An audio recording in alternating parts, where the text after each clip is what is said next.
All right, if you've installed your Mueller Power Clutch and you're testing the bike and you've adjusted the Bowden out all the way and all the threads, you're out of threads, and you just can't get that clutch to disengage or the lever to be right, it's very likely that this is the mistake you made.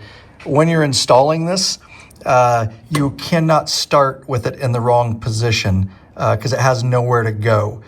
So this would be wrong because we've got slack in the cable still, and that's sitting up on the bearings.